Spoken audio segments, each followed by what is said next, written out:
accounts agree. George Washington was a man of absolute physical courage. This French encroachment I cannot stand. They must be told to abandon it. So this is very much showing Washington's ambition. Your invitation, sir? He describes not being able to go to a party because he can't afford the feed for his horse, so he didn't have gas money. I can relate to that, right? You'd be hard-pressed to find another set of circumstances where someone in Washington's position could fail more miserably. He would literally be embodying these principles.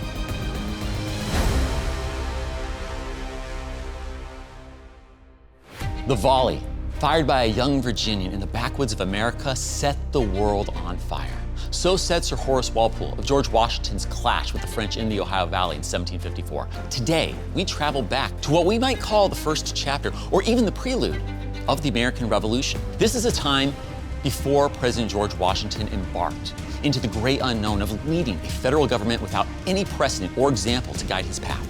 This is a time before General George Washington accepted the horrifying honor of leading an ill-trained, poorly fed, and underfunded Continental Army. We're going even further back than that, when George Washington found himself the unlikely linchpin in a contest between global empires that came to a head in the wilderness of the Ohio Valley. Our conversation today centers on the film Young Washington, not simply as a work of cinema and how or where it takes liberties with history, though we'll certainly do some of that, but as an invitation to examine the real history behind it. To help us do that, we're joined by a world-renowned panel of historians who will help us explore the events, the people, and the deeper historical forces at play. This is a story about the beginning of a leader. In many ways, the beginning of America itself. Forward! I'm very excited to be joined by the writer, producer, and director of Young Washington, Jon Erwin. It's so good to see you again. It's great to see you, man. How did this story get off the ground? For me, the only stories that I really want to tell are the ones that have deeply moved me first. I just was awestruck and fell in love with Washington. His greatest failure when he was very young really became his most formative event, and it was the way he responded to failure. And what I began to see is, here is a young person that learned what is the best form of leadership, what does it mean to lead, and what's the bad version and what's the good version, and what's a character that transcends from one to the other. And that's really what drove me as I made the film. We talked through the script. Many times. Right, and so obviously there were departures from timeline, there were composite characters. Yep. Basically all the French leaders. Yep. Sewn up into one person, into one guy. Why do that? So here's what my kind of philosophy is. I like what the great writer Aaron Sorkin says. He says, when you're adapting a true story, you're not taking a photograph, you're painting a portrait. But you want to get as much as you can the portrait of the character correct. My name's Greg Jackson. I'm the creator and host of the U.S. history podcast, History That Doesn't Suck. The author of Been There, Done That, How Our History Shows What We Can Overcome, and served as a historical consultant on the Young Washington film. In other words, I'm passionate about history, and so are my fellow historians. Craig Bruce Smith is a historian and the author of American Honor, the creation of the nation's ideals during the Revolutionary Era. Edward G. Lengel is a renowned historian and an author whose work has helped shape the public's understanding of George Washington and early American history. Colleen J. Shogan is an author, political scientist. She served as the 11th Archivist of the United States, becoming the first woman appointed by the President and confirmed by the Senate to lead the National Archives and Records Administration. I love the idea of this discussion because it's a discussion that never gets to be had. I know. The limitations of what a movie is and then what it can explore in the life of a historical figure. And so I am so glad we're doing this.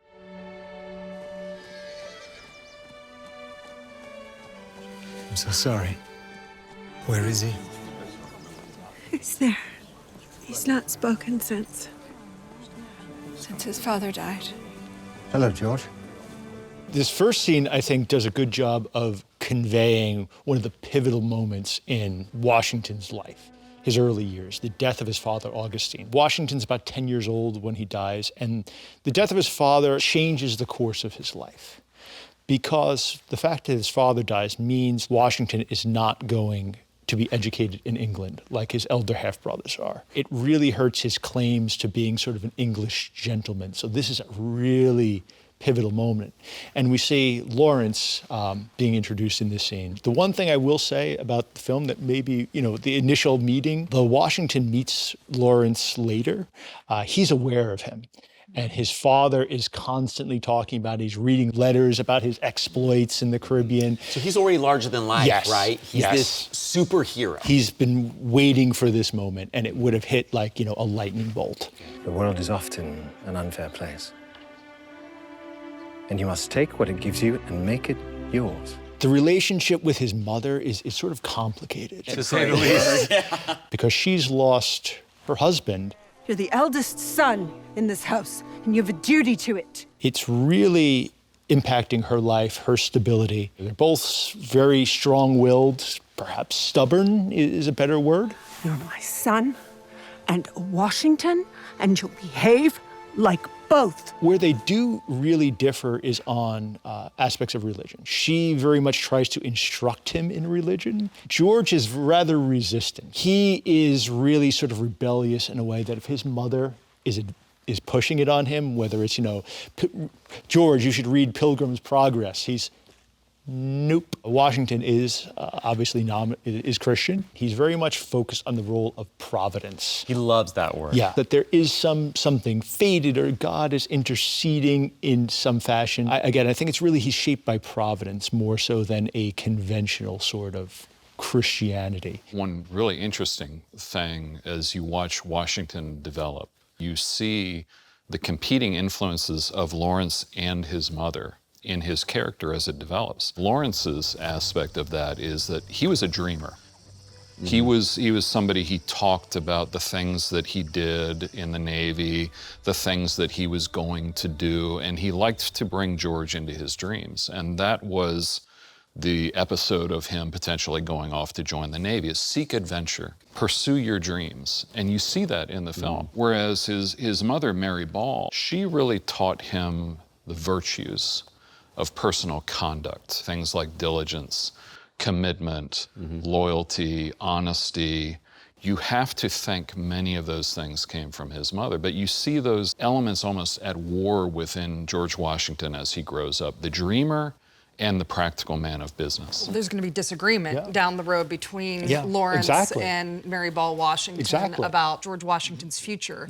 Lawrence will be more supportive of him having a military career, and his mother will always be resistant. This is a scene where basically Washington wanted to go to sea. He wanted to be a naval officer. If he had gotten on this boat, which we're going to put in digitally in the back, there's no George Washington as we know him today. Maybe no America, who knows? His mom, played by Mary Louise Parker, stopped him and convinced him to get off the boat, even though his half-brother Lawrence, played by Jon, was complicit in this recommendation. So he's pulled off this boat.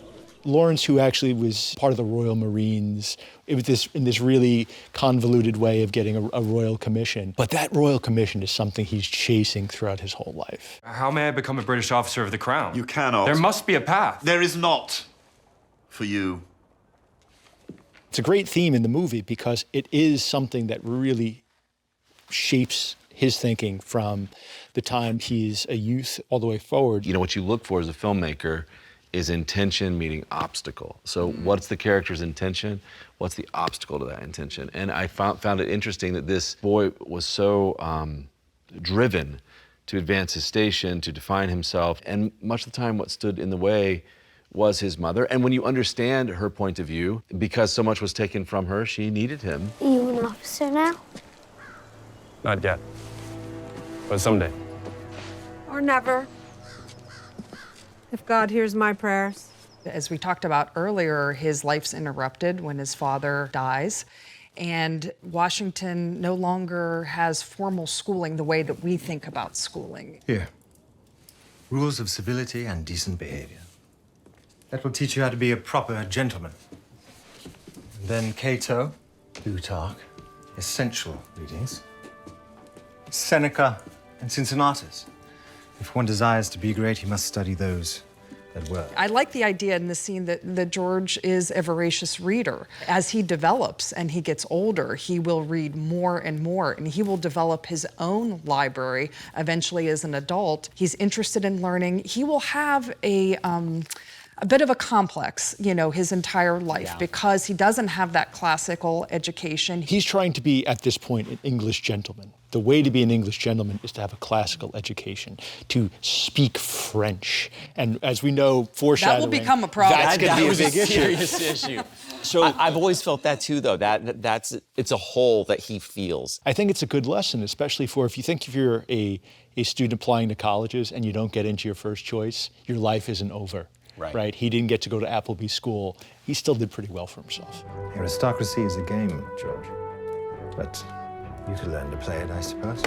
I think this really comes full circle when we think about how important his concept of public virtue and education, and that being crucial to having the republic. I feel like our nation, our form of government, does require a common virtue and a common commitment to function correctly. He had complete faith later on in the American people that if they are well educated, they will make good choices in their political decisions. And in fact, much of his charitable giving later on in his life is for education. One of the things that I found interesting at this time of his life was just the scarcity of knowledge, and the scarcity of books. My children have an almost total access to knowledge and to books, and yet reading is not something that's a part of everyday life in kind of a scary way. And to me, if you want to live a fulfilling life, movies are cool, but read books. You're talking yourself out of a job. We're both necessary. What do you think respect means?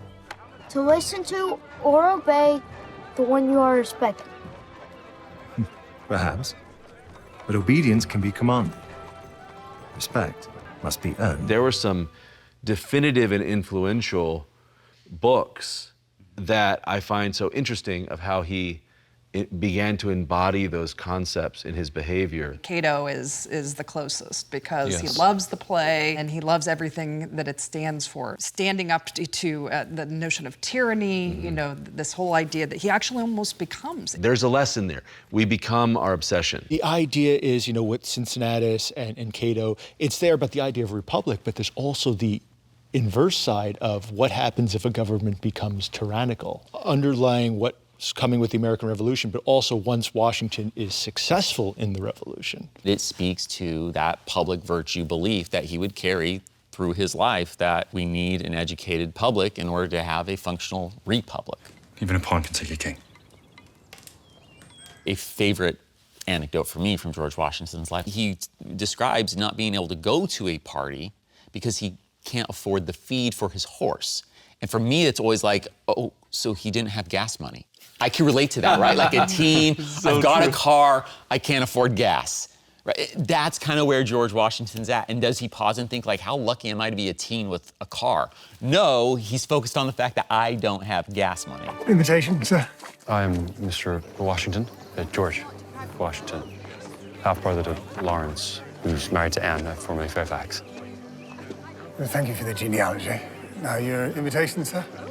I think there's a couple things we have to talk about. George Washington would have been familiar with the Fairfaxes at Belvoir because he had had a long-standing relationship with the Fairfaxes through his half-brother who had married into the family. And he had worked for Lord Fairfax earlier as surveying some of the millions of acres that the Fairfaxes actually owned. Washington's station in life isn't quite the same as the richest or the most wealthiest, which would have been the Fairfax family, and that's certainly true. But Washington himself, had inherited land. He had inherited enslaved people. He was extraordinarily wealthy in comparison to other colonials. But to get into the house, then he goes underneath into the basement where he interacts with several enslaved people, and there certainly would have been many enslaved people working at Belvoir that would have been really, quite frankly, ubiquitous, because the entire plantation, the entire structure, everything that revolved around how that plantation operated was facilitated by enslaved people. Good evening. Good evening. How do I get in the house? Having inherited enslaved people at the age of 11, he would have been very used to the fact that he would have given them orders. He would have told them what to do. I found it interesting to see the cost over the course of the film of, one of these characters portrayed here dies because they're sent to fight by proxy flippantly. That was the case, right? I was sent here. I had no choice. Excuse me. You'll fight for nobles? I'll be fighting their stead. What we're trying to portray that I found interesting with Washington, and what we do have to amplify over the course of a narrative like this, to make the ideas clear to the audience, or as clear as we can make them, is that Washington was sort of, on the one hand, in between these two worlds, and clearly defining the world he wanted to get into and was somewhat denied, but that over the course of history, that being in the middle made him this perfect person to unite many people together into a common cause. I find the words of, I think, what Jefferson wrote, we hold these truths to be sacred and undeniable, and then, Franklin came back and self-evident, empirical, but that all men are created equal, was a radical, disruptive, foreign notion. And that took many, many, many, many, many decades. I think I would say we're still on that quest of trying to understand fully what those words mean and how to live them out. And but to throw that gauntlet was a bold thing. And so what we're trying to portray here is that this was the context of the world they lived in, and it's just a constant part of that context. And I think the lesson is you're somewhat blind to the paradigms that you're raised in. And it takes a very bold mind, like you think about Jefferson, to say maybe the world shouldn't work this way. Whoa.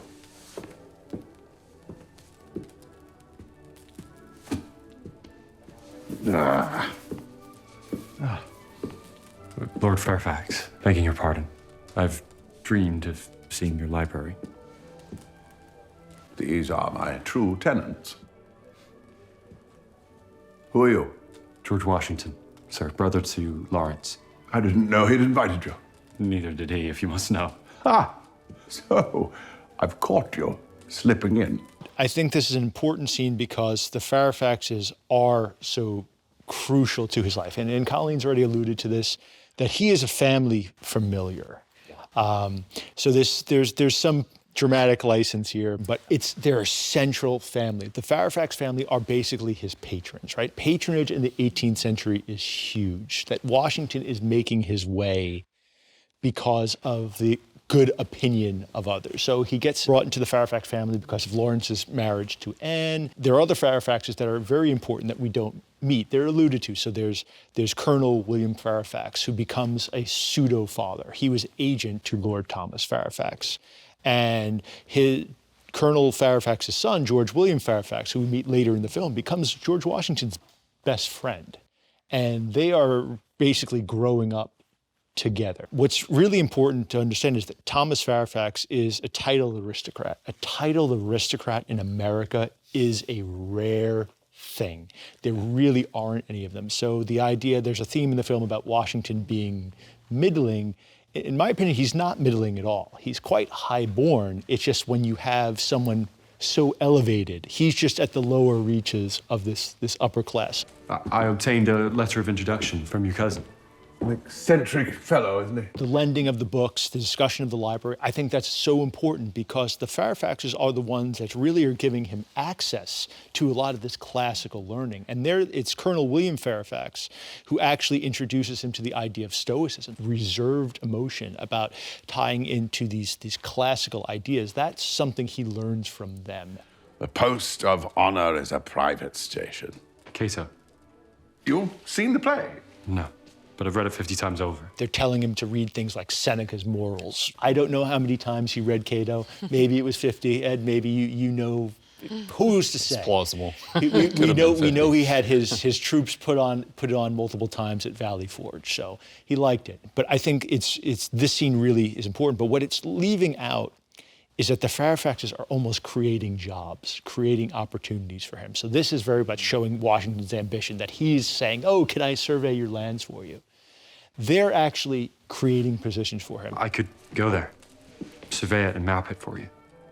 One of the worst things that a movie can have is what you would call a passive protagonist, a character in which the plot is happening to, as opposed to a character who is instigating the plot. And so there is this thing where he had this patron, this gate he walked through, that did create these opportunities for him.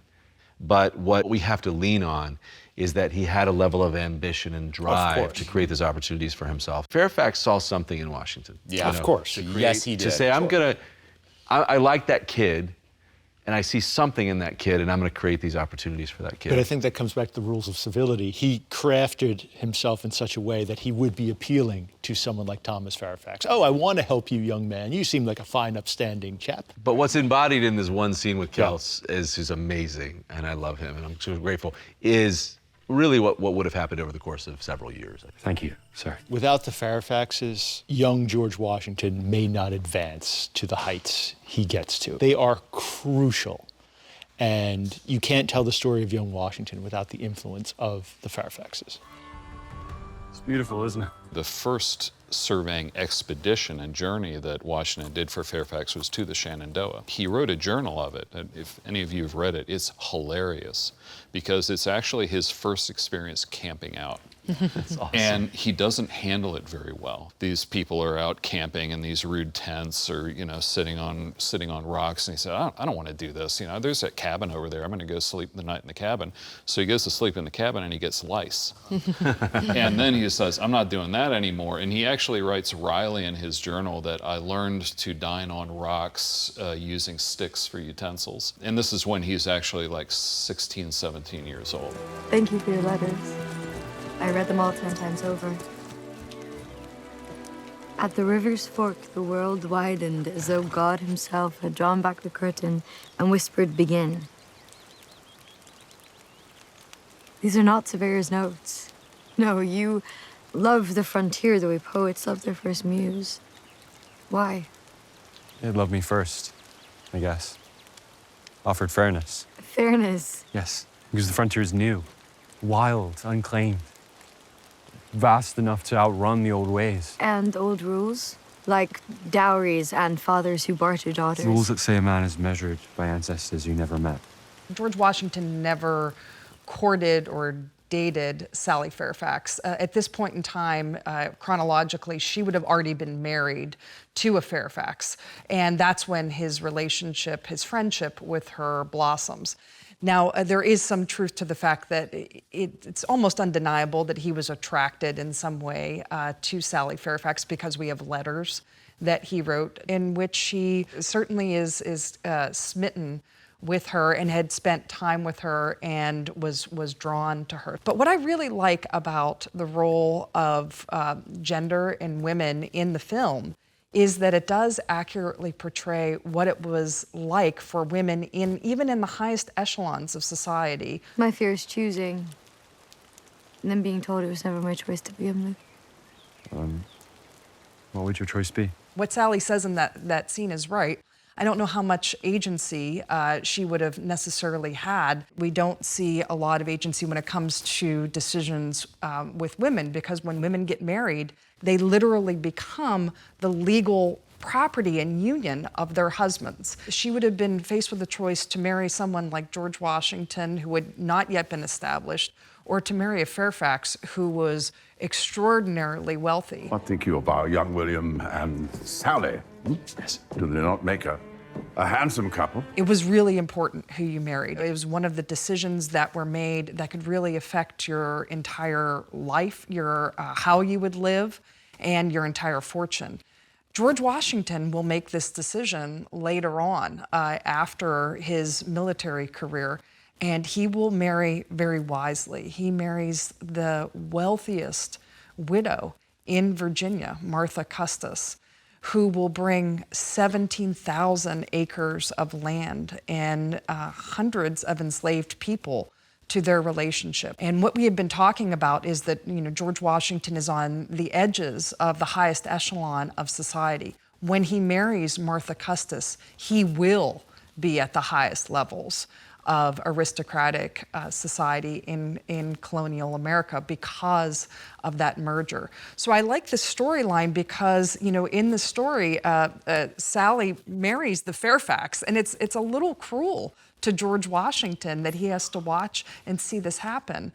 And that's realistic. That is actually what would have happened. And so the drama of the storyline, I think, is appropriate. This French encroachment cannot stand. They must be told to abandon it. By whom, sir? We don't even know where they are. I do, sir. I could lead this expedition to deliver your demands to the French. I know the land, sir, better than anyone. You? In the 15 years since the Crown sent me to serve, I've yet to have a good experience with a colonist. Well, I look forward to changing your opinion. When I first started watching this movie, there were a number of things I was worried about and how you would present them and how they would be handled. And one of those was ambition. And I think you nailed it. I think you got this. I think you got this down just right. You need to wipe your brow, Jon. This scene captures so well, in a very balanced way, Washington's attitude toward self-improvement, growth, and achieving fame and glory to some degree, in that it was not a selfish ambition. It was a shared ambition. You shall receive the rank of Major in the Virginia Militia, which is not a royal commission, understood? Will my men and I receive equal pay, sir? To whom? British officers of the Crown. Mr. Washington, you've just advanced from farmer to major in a matter of seconds. What you ask for is offensive to me. Then I will volunteer my service. I have no need of pay that is not equal to those of whom I will prove myself equal. Sir. And a lot is made often of how Washington sought a royal commission, which he did. He certainly liked that idea. He sought that distinction. But one thing that's often forgotten is that when he went to seek that commission, he said, I want commissions for all of my officers. And also the idea that we are going to prove that we're just as good as you are. Mm-hmm. Absolutely spot on, because that is what he wanted to do. He wasn't necessarily trying to say, hey, look, I can prove I'm as good as you. But we can prove, we Virginians, me and my fellow men, my fellow Virginians, can prove that we are capable of the same things. He goes on to craft that Virginia regiment to be every bit as good and effective and as well-disciplined as any British unit. And in fact, British officers do give him that credit later on. And it gets to a core of Washington's idea of leadership, and virtue, which you can extend to his view of civics later on, is that it's service-oriented leadership. Mm-hmm. That I do not lead for my own improvement, my own growth, my own fame and glory, but I lead for us. And that is absolutely something here from this moment that he will carry on. Washington writes about this next expedition where Joshua Fry's going to lead. It's Washington's writing says, I want to be a part of this, I want to lead. Also, I'm not ready. I want to be second in command. He pushes back in case anyone's actually considering him for colonel right out the gate. He's saying, Lieutenant Colonel would be great. I need a mentor. I need a teacher. And he sees it. He knows that. And you know what that captures? It captures what I think is the key element of Washington's character and his achievement is clear self-vision, which I like to say is true humility, which is see yourself as you are. Yeah. Right? You can see the areas where you can become better and improve, because everybody can improve. You can also see the things that you're good at, and you can say, yeah, I'm pretty good at this. Here's what I can do. And I'm not shy to say, I can do this. And I want to achieve, I want to become the best I possibly can, but you can also see areas where I'm not ready yet. One thing I want to mention from the scene, Washington wants to practice his virtue. He has all these ideals, but he's also very concerned throughout all of his life, but particularly in this period, with external validation. Mm-hmm. He really does feel as though a part of the notion of honor is also others recognizing your worth. And so, I mean, this is a theme of Washington throughout his career. I don't want to portray it as negative, but it is something that we have to be realistic about. Yeah. No, so I think that's spot on. The idea that he's always touchy about his status because he's at the lower edges of the gentry. It's almost like there's room to rise, but there's also room to fall. Right. So honor as the external validation. So if he takes lesser money, that's him acknowledging that he's lesser. This is such a great moment. And I think in one of Washington's letters he wrote at the time, he said, I put myself forward for this role. I think it's impossible to overestimate the courage, because he believed he could do it. He may not have merited it, but he believed he could do it. He knew he could do it. Deliver this message. Which says what, sir? That they leave immediately. And if the French refuse? Do not permit them to refuse. This moment is like a 22-year-old kid saying, yeah, I'm ready to step on that helicopter, fly out into Afghanistan. You drop me in there with a few guys. I'm going to talk to some hostile tribal leader and tell him to get out, and then I'm going to come back home on my own. I mean, that is the equivalent of what we're talking about here. It's that kind of a wilderness. And incredible courage. There is something to be said for when you have an inner voice of like, I know given the opportunity, I could do that thing. When you have no basis of anyone else saying that around you, but something is telling you, I could do that. If someone would give me a chance, it is such an act of courage to go in front of someone like Dinwiddie and say, if you give me the chance, you know, if you give me the ball, I will win the game for you. Yep. And there's something that has incredible courage about that statement, and that is what Washington did. And one of the things that I wanted to portray is that is a sign a lot of times of people that end up doing great things. Is there's an inner voice that they listen to, even when those around them disagree. Many Indians are aligned with the French, why aren't you? I know their nature and their intentions. What are yours? To demand they leave. Native Americans are really caught in this vice between the advancing British and French empires that are both closing in. Each indigenous nation aligning with the British or French depending on what's right for their people specifically. What I tried to start to set context is, two empires, one frontier. Yeah. And this is a group of people that's caught in the middle of these two empires. They were in a terrible position, but these were tough, smart, complex people who were great diplomats. The one thing it's important to remember that the natives are also making choices on their own. They're not just having things imposed on them.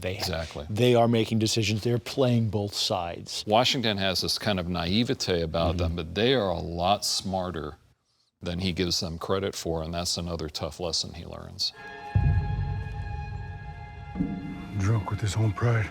He defies you and your king by traveling this far. Historically, nobody knows who fired this first shot. What do you do when they refuse?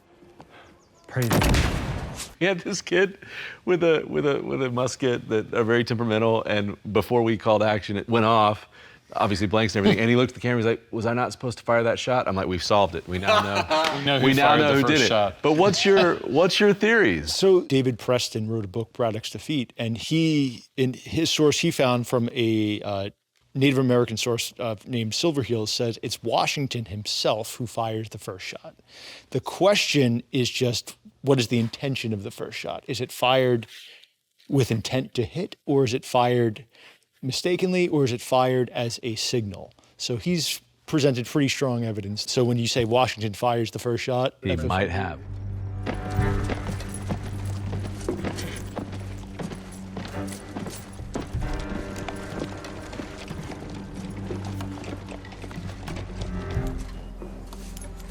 We are here to reinforce the Virginia Regiment and deal with this situation you've created. Now, what do you call this fort? Well, it was made by necessity, so I think that's a fitting name. I had talked earlier about Washington's clear self-vision and understanding what he's good at, what he's not good at. That doesn't mean he can't stumble and be a victim to hubris, which I think he is here. He has become overconfident, and he learns a really painful lesson of simple elementary tactics. Building this fort too low? What do you mean? This here, this is a dry lake bed. That he has established this fort in a field where it is overlooked by wooded terrain, where an enemy can approach under cover and fire down into the fort. He'd shoot every one of us from them trees. He has sighted this fort improperly. Rain is pouring down, and from the accounts, and the French are firing into the fort.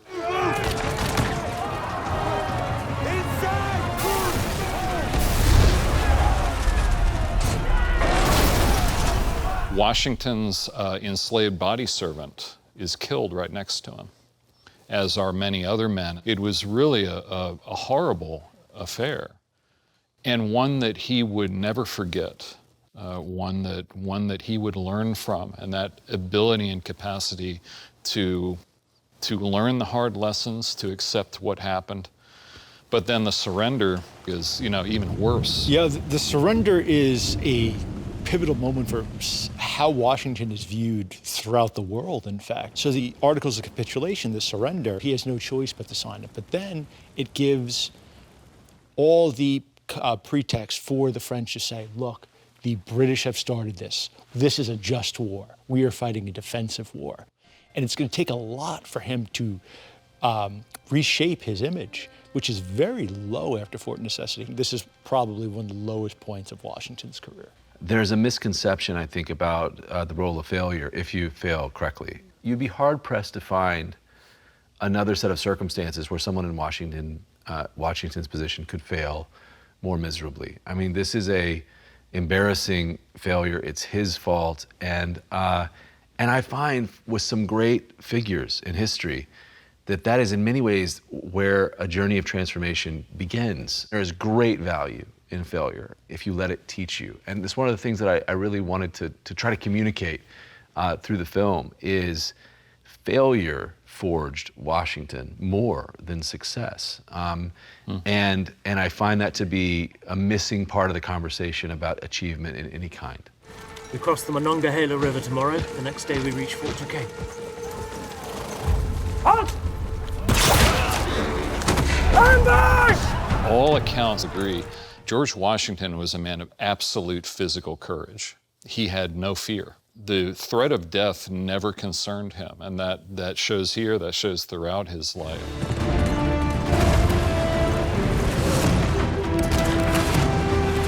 There is a bit of mythology here in that it has Washington saying, let's go into the woods and fight as the Indians do.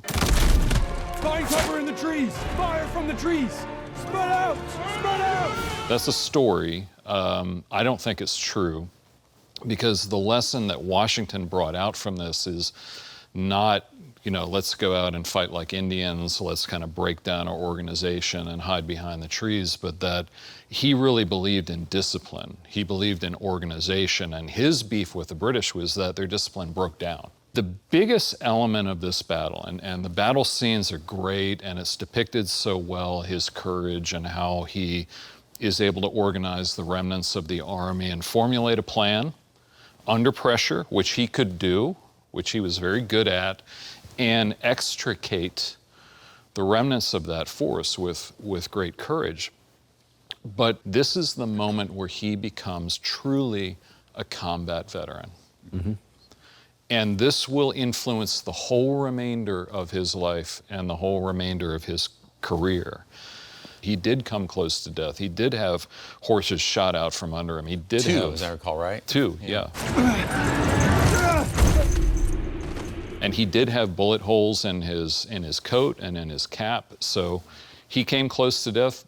Could he have been in engagements hand-to-hand like this? Absolutely. I think it's very plausible. But this moment will transform his understanding of warfare, in that when he's much younger, from what he learned from Lawrence, kind of coming back full circle, that Lawrence kind of led Washington to believe that war is a glorious undertaking. This is where he learns war is brutal, war is tough, and war requires certain qualities of character to carry you through. And that knowledge of the reality of warfare is going to lead him as Commander-in-Chief during the Revolutionary War. Is also going to inform his presidency of the United States.